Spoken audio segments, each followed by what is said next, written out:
My name is Peter Mueller, and I work for the Nature Conservancy in Colorado. I work, in this case, on the Dolores River with Daniel Oppenheimer. He and I are the restoration coordinators for the project on the Dolores River. The title is From Weeds to Willows, How Conservation Interests Partnered with Conservation Corps and the BLM to do large-scale riparian restoration on the Dolores River. And one of the things that we've heard over the last couple of hours or an hour and a half, we've heard a lot of the, how do we do this? How do we do that? What is the Conservation Corps capable of? What are the tools available to contractors? And what are some kinds of the partnerships and even water transactions that folks are starting to pursue in order to restore river health?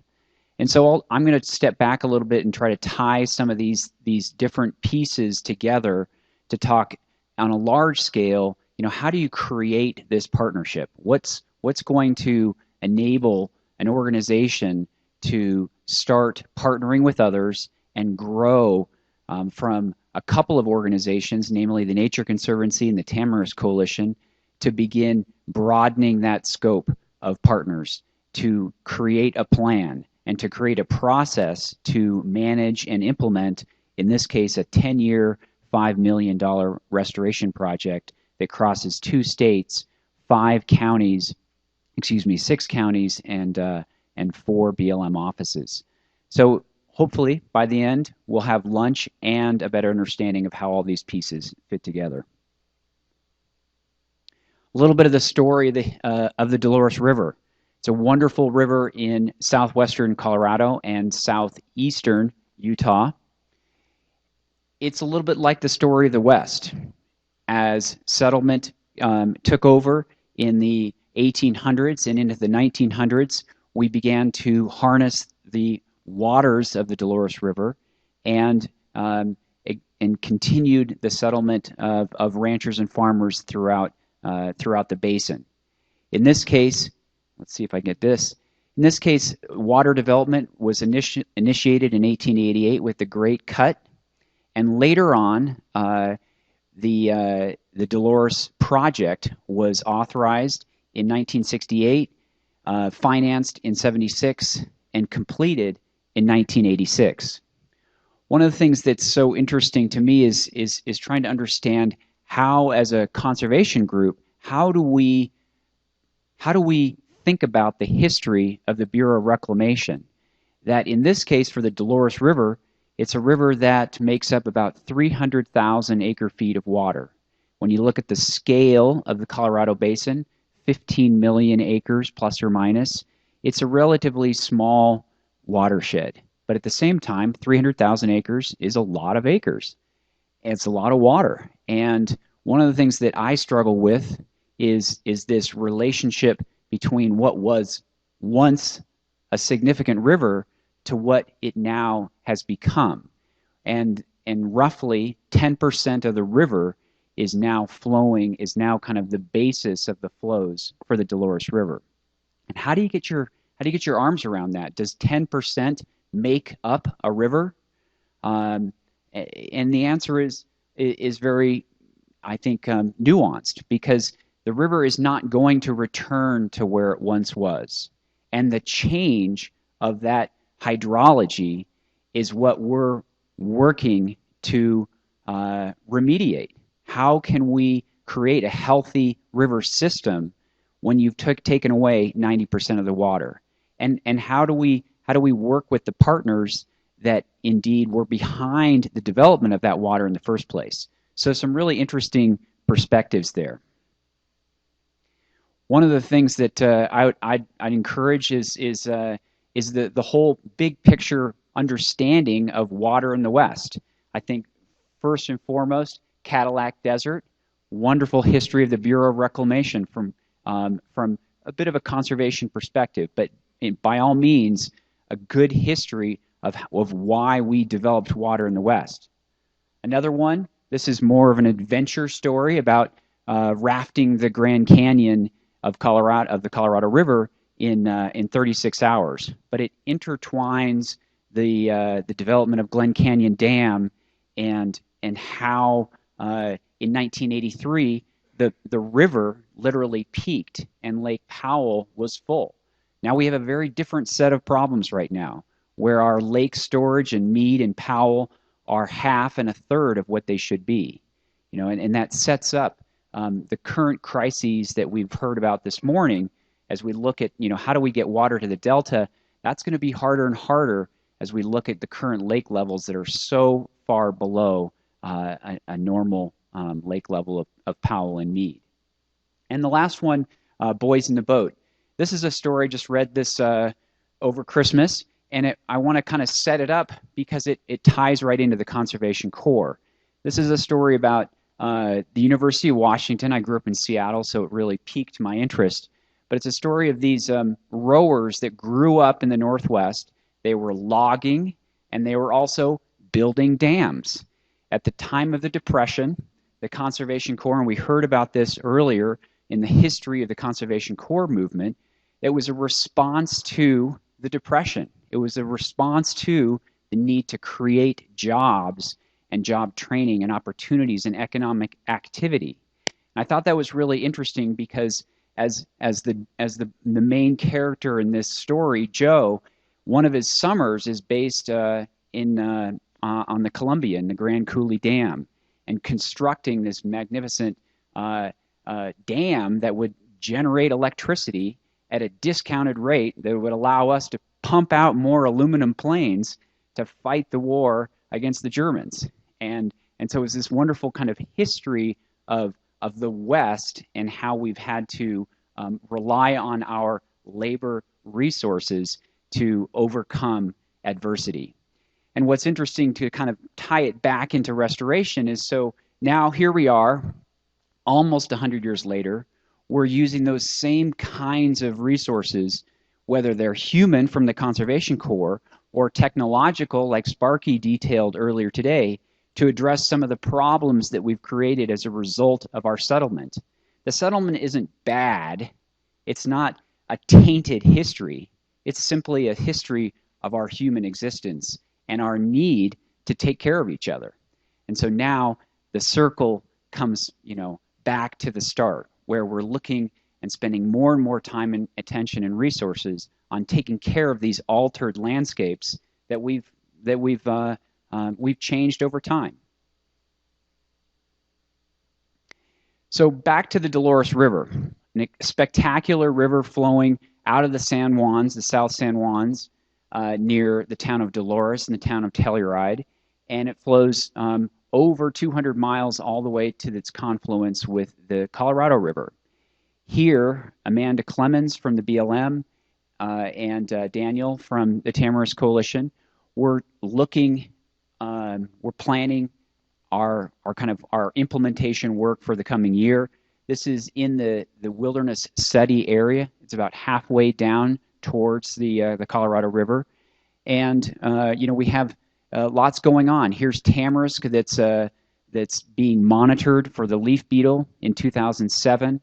Dan Bean from the Palisade Insectary distributed the beetle in this area, and as you can see, the tamarisk is not dead, but it's kind of marginalized. And how do we, as restoration specialists, deal with a not dead but not alive and thriving tamarisk? At the same time, we have good stuff, the rabbit brush and the New Mexican privet, Phragmites, and an intact riparian area. But at the same time, we know that this bank has not moved since the development of water resources of the upper Dolores by the year 2000. So once you took away the flooding episodes in the spring, you really marginalized the power of that river to recreate itself. In the process, the willows and other either invasive or native species have, as they say, armored those banks and diminished the quality of the habitat. And so how do we deal with that? That's one of the ongoing questions. So from these challenges, the modified hydrology, the climate change in the Southwest, we've lost about 7% of precipitation over the last 10 years as measured by the Bureau of Reclamation. The land use impacts, whether they're from ranching and farming or simple roads and usage. Salinity, it's a naturally saline environment because of the Mancos Shale, and all of these conditions really introduce or exacerbate the tendency or the weakness, susceptibility of invasive species like tamarisk and knapweed. But from those challenging circumstances also comes an set of opportunities. We have, as I mentioned, a 200-plus mile river that was named in the Wild and Scenic Rivers Act in 1968. It's an incredible, majestic resource. It's also home of, in this case, 3 warm water native fish species, the bluehead, flannelmouth, and roundtail. These kinds of qualities make it an important river. We all have heard and know very well the concern over threatened and endangered species. And as species of concern, it's incumbent upon not just conservation and the BLM and the Conservation Corps, but it becomes incumbent upon counties and municipalities to participate in any way, shape, or form they can in riparian restoration. What's the connection between riparian and restoration and aquatic health? Well, in general, about 50% of the aquatic life stems from the foliage and the detritus from the riparian corridor.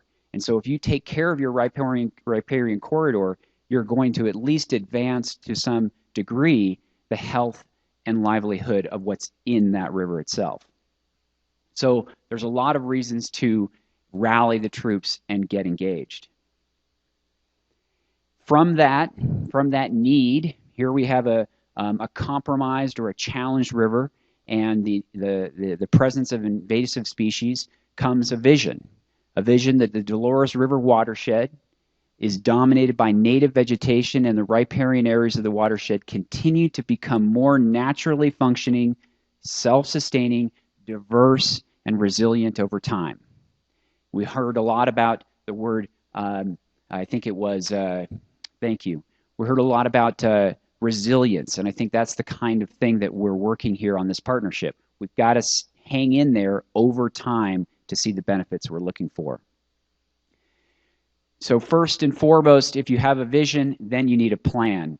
Very importantly, back in this case, 2010, the Tamarisk Coalition was hired to develop the Dr. RAP. It was affectionately termed the Dolores River Riparian Action Plan and has been one of our guiding lights over the last several years, 6-7 years. And we could not have done the kind of work we're doing at the multi-million-dollar 10-year scale without an outstanding plan, which is what we've got here. From the plan, then you can establish and grow your number of partners. Chief among them, the Nature Conservancy, Tamarisk Coalition, and Bureau of Land Management, Walton Family Foundation, and then, as I mentioned, the counties, we've got, and then the youth corps. All of these partners could come on board knowing that the plan was something that everybody could strive for. And so the creation of the MOU really followed the plan. The Memorandum of Understanding allowed people to say, yeah, I want to play in that sandbox, and these are the rules that we're going to follow. It wasn't an obligation, but it was a set of aspirational goals that everyone could buy into. Once you establish an MOU with a whole suite of partners, then we were able to create other agreements. In specifically, one that has been super helpful with the BLM was called the Assistance Agreement, which allows BLM monies that they may have on a given year to be put into a third-party account managed by a nonprofit organization, and that allowed the BLM to participate on an opportunistic time frame when they had spare monies to park those monies in a separate account and allow those monies to be managed collectively for the benefit of the MOU. Another one, of course, is the cooperative agreement, which allows monies to go from nonprofit organizations back to the BLM to hire seasonal personnel after their seasons are concluded. With that many partners comes the need for organizational structure. The biggest point I'd make here is that when you have so many partners, it's very important to distribute the leadership and the activities of all that goes on between implementation, monitoring, science, education and outreach, fundraising. There's not one person that manages all those responsibilities, although Daniel comes close. So we have a plan. We have a set of partners and a memorandum of understanding. We know what we're going to do. All is going well, and yet, boom! Just like Boys in the Boat, 1929, Conservation Corps responding to the Great Depression. We had in 2008 the Great Recession, and wonderfully, I think this is the parallel, is that the focus of the partnership initially was inspired ecologically, but we understood that to actually attract the kind of funding that we needed to get this work done, the goals of the partnership had to include a social job program, job training program to extend the interest to other players. And so of these several goals, four primary goals in particular, the two, we kind of start here, but this becomes the focus of so much of our work. And by doing so, we attract a very different clientele from the BLM, from the Walton Family Foundation, from the state of Colorado, from the state of Utah. All of a sudden it becomes the counties are saying, how can we support this partnership? Because it's jobs, it's job training, and it's a great way for people to come together and do something good. We've heard a lot about the Conservation Corps this morning, and I'm not going to do justice to kind of to go back over that tilled soil.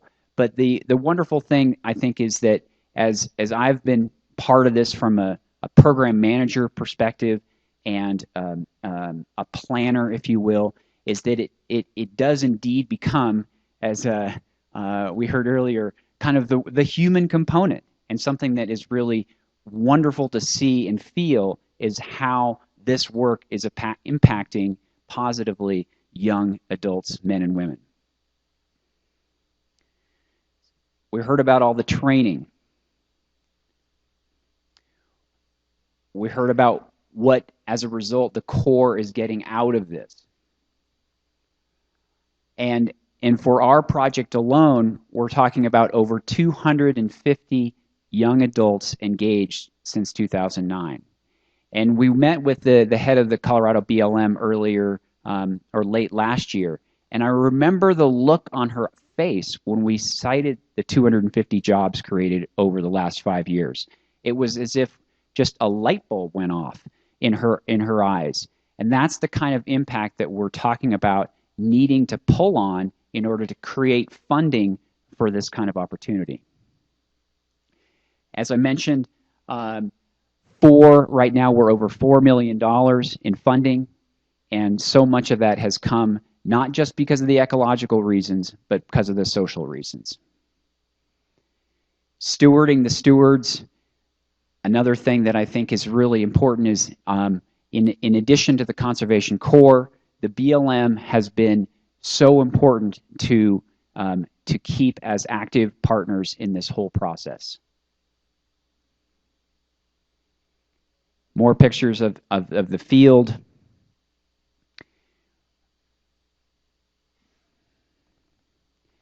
One of the things that they cite often is that a third of the federal workforce will retire by 2016.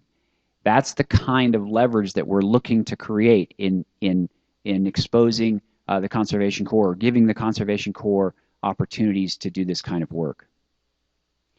So as I wanted to kind of tie back, and I'm done here, this is my last slide, but just to, to think about this, I use the analogy of the MOU, the Memorandum of Understanding, and how we play in the sandbox. And I think about that a lot, and I go back to the Boys in the Boat and the history of the Conservation Corps and the history of water development in the West. It's so, I think, important for us to realize that we do need to come full circle and take care of these rivers. We do need to keep working with our human resources and train the young men and women that we know have incredible potential to do the kind of work that is so necessary, having altered the system. We needed to, we would say we needed to alter the system, and now we're trying to maintain everything we can because it's what we rely on. So thank you very much. Appreciate it.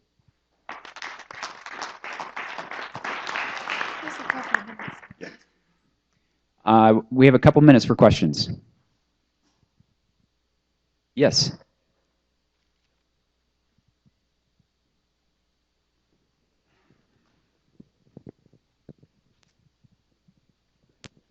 Yeah, you spoke about 250 jobs created. I don't fully understand. Are these permanent, full-time jobs, or are they just training, or what? No, the typical season for a Conservation Corps member is 10 weeks. It's 2 weeks of training and 8 weeks in the field. And so that's how we classify as a job created.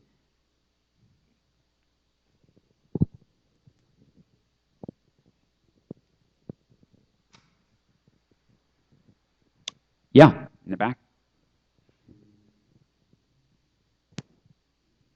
Peter, what are the major elements of the Dr. RAP, and do they include addressing the lack of water?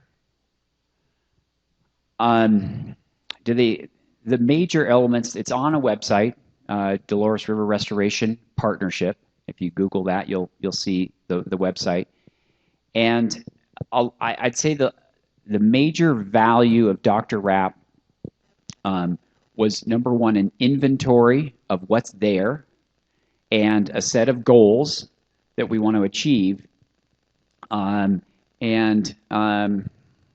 guess I would just call it a major resource encyclopedia of how to go from what's there to what we wanted to achieve in the end. In terms of water, it doesn't address water as a limiting factor. There are other efforts ongoing associated with the project, the Dolores River project, to improve the flows of the river to benefit native fish and riparian communities, among other things. And that's kind of a tangent work that's going on for the Dolores River. Sparky?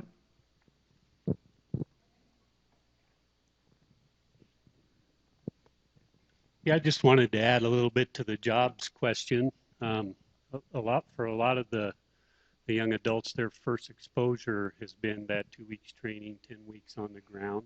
But we've had a number of folks. My crew is a great example of that are their first exposure to the Dolores Project was working on the crew, and then they go, I kind of like this, so they've gotten certifications in herbicide training or whatnot. They've gone to school.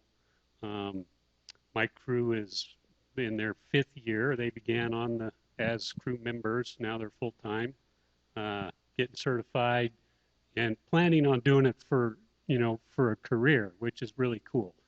Certainly not all 250 of those kids are gonna do that, but if even a handful of them, decide to make it a full-time career, then we've accomplished our goal, on the Dolores. Yeah.